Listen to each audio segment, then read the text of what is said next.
don't want your banana getting peeled. I'm popping heads for real. Hit them boys in the head. Let them know Queen City soldiers coming. Now there they go. Hit them boys in the head. Let them know Queen City soldiers coming. Now there they go. I'm a stone cold killer from North Carolina. What's up? Queen City representative. Mecklenburg County. Got these haters all around me, but they can't stop my paper. You say it's all gravy, don't make me peel your potato. I'm too real for the fakers. Gotta be the number one contender. Where my Carolina soldiers, we gon' make y'all remember that this war ain't over. It's starting to get drunk. If that boy feeling broken, let him go ahead and jump. We ready to top that pump, and we pumping it for the leg. And the dollar spot gon' show you how we hit them in the head. Hit them boys in the head. Let them know Queen City soldiers coming. Now there they go. Hit them boys in the head. Let them know Queen City soldiers coming. Now there they go.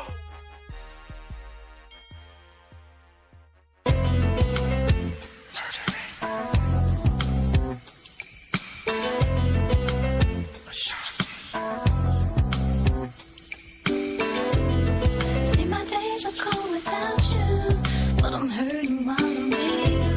And though my heart can't take no more, I keep on running back to you. See, my days are The world's heavyweight champion of Guy Talk Radio. This is the Doug Stewart Show. Happy Woman Wednesday, especially to all of the ladies out there. Thank you for tuning in, man. Two quick little stories before I jump into the chat. We wrap up today's show. By the way, thank you so much for tuning in and patronizing Stewart Media and Entertainment. I mean, we really appreciate it. We really do appreciate it. Make sure you become a premium member. Check out this week's episode of Chop It Up. I talked to my line brother, man. So the whole thing about Chop It Up is it's just basic conversations where I chop it up with interesting people, with Stewies, friends, family. And in this particular case, man, athletes as well. We had Dorsey Levis on. We're planning to get a couple more interviews like that. In this particular case, line brothers. So I figured, it'd be smart. It'd be cool. Real interesting story, real interesting background. It's from Long Island, New York. I talked to my ace off my line, Tyrone Payne. So real interesting stuff, man. Become a premium member here. All the episodes are Chop It Up on the premium member archive, as well as full episodes of the Doug Stewart Show, all right, on the DougStewartShow.com. That's where you can become a premium member.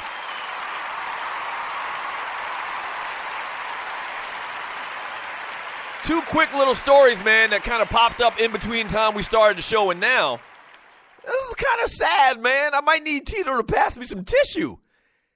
Brent Musburger, one of the biggest voices in sports television history, man, will end his play-by-play career with ABC/ESPN at the end of January. It was announced today. Wow.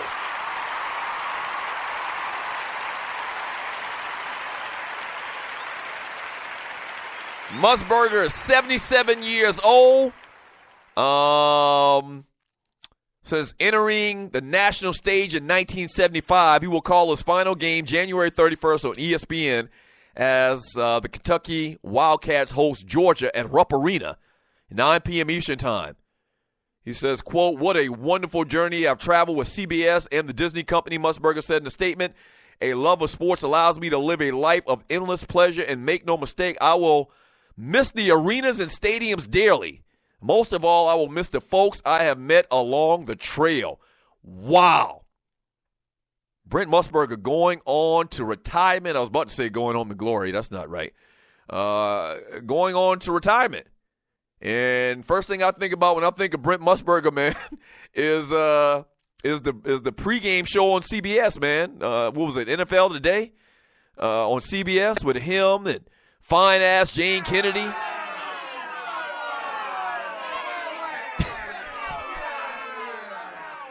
A lot of younger people won't recognize these names, but fine-ass Jane Kennedy, and I do mean fine-ass Jane Kennedy, and old Brent Musburger, or not Brent Musburger. Brent Musburger is who we're talking about. Irv Cross, the black dude. First black dude I ever saw on TV talking about sports in that manner, being an analyst, broadcaster. and definitely the first black woman, on TV talking sports, easily. And Brent Musburger was kind of like the straw that stirred the drink, man. Man, when I think of broadcasters over my time, and I never really paid attention to broadcasters that much, like a lot of these people that are in the industry and journalists or whatever, people that have been in print media, TV, and radio or whatever for their entire life, their entire careers, they really put a lot of weight and they have these long, deep debates about who's the best broadcasters, this, that, and the other. But for my lifetime, man, Brent Musburger is up there at the top. Him, maybe Keith Jackson, calling college football games. Did you see Keith Jackson come in at halftime in one of the college playoff games? Keith Jackson, man, he looked like he is 147 years old. Whoa, Nelly, I'm old as shit.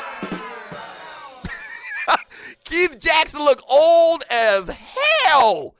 He could barely even stand up. He could barely even talk. That was kind of depressing. So Keith Jackson and Brent Musburger, man, definitely two of the greatest of my time, man. Congratulations. Job well done. I tip my hat to the great Brent Musburger. Wow.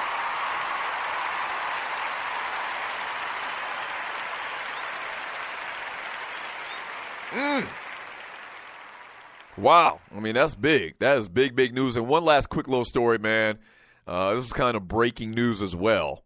And maybe I'll do this type of thing in the last segment of the show because a lot of times the stories that break or that come out, after we start the show, we got a 3-hour show. I mean, we got 3 hours. We got the power hour and all of that stuff. But for my golfing people out there, for my golfers out there, Tiger Woods is leaving Nike and is signing with TaylorMade. What?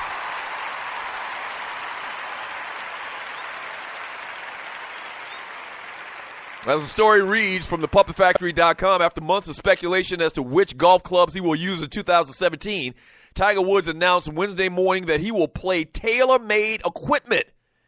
He tweeted the news after several months of testing and all brands to choose from. The choice is clearly at TaylorMade Golf, proud to join the family.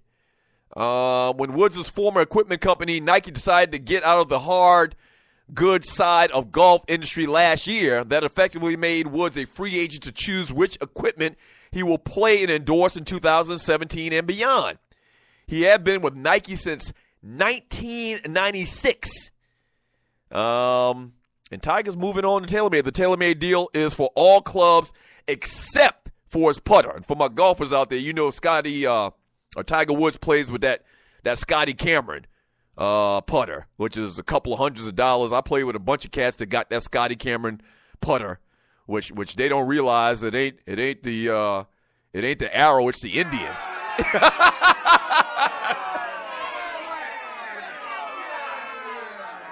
As the old people say, it ain't the arrow, it's the Indian. Your ass can't putt. So Scotty Cameron putter ain't really going to help you that much. But anyway, a lot of people play with a Scotty Cameron putter, and this, I think, $300-400 just the putter. All right? But so Tiger plays with that, and now he's moving from Nike, which, he's had obviously a lot of great success with Nike. But he's moving from Nike to TaylorMade, which is, and for a lot of you listening, you don't play golf, you're not into it, but that's a pretty big deal because Tiger is basically branded as a Nike guy. Like it's very similar to Michael Jordan and Nike, whereas, Jordan has his own brand, but no matter what, even though it just has the Jordan symbol on it, they don't have a Nike symbol on it anywhere. We still attach it to Nike. Same thing with Tiger. Even though Tiger has his own TW brand that he has on his hats sometimes that he wears at tournaments or whatever, and it's actually in his contract about when he can wear the Tiger Woods brand and when he has to wear the Nike brand. So it's the same thing as Michael Jordan. We might see the Tiger Woods brand, his little logo on his hats or whatever, but we know it's Nike. And so Nike benefits to some degree no matter what he has on. And that's all going away. Tiger's going to TaylorMade. Incredible. Incredible.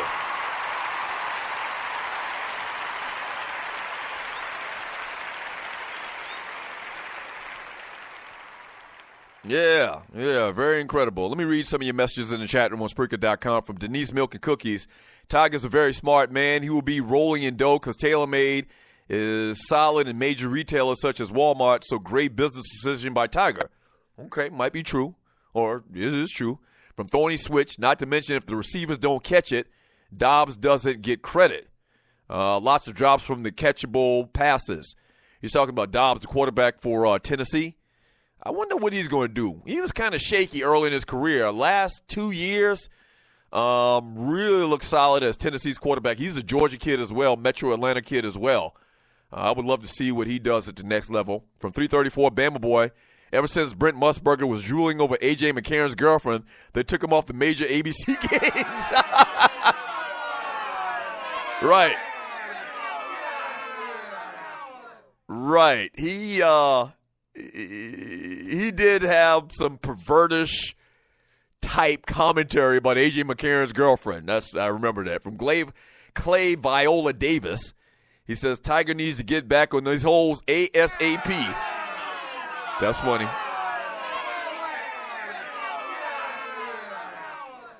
From Uncle Mike, Musburger's only blemish would be the statements about Tommy Smith and John Carlos raising the fist in the Mexico City Olympics. I'm not even aware of that, bruh. Shoot me the I'll find it after the show is done. Did he say something negative towards Tommy Smith and John Carlos at the Mexico City Olympics where they raised the black fist? From LD from the D, Vince, he looked bad. From, who do you got here? Hot Capper 2000, Brent Musburger will be remembered, man. Gone to glory. The man did not die. I did not mean to say that he was dying.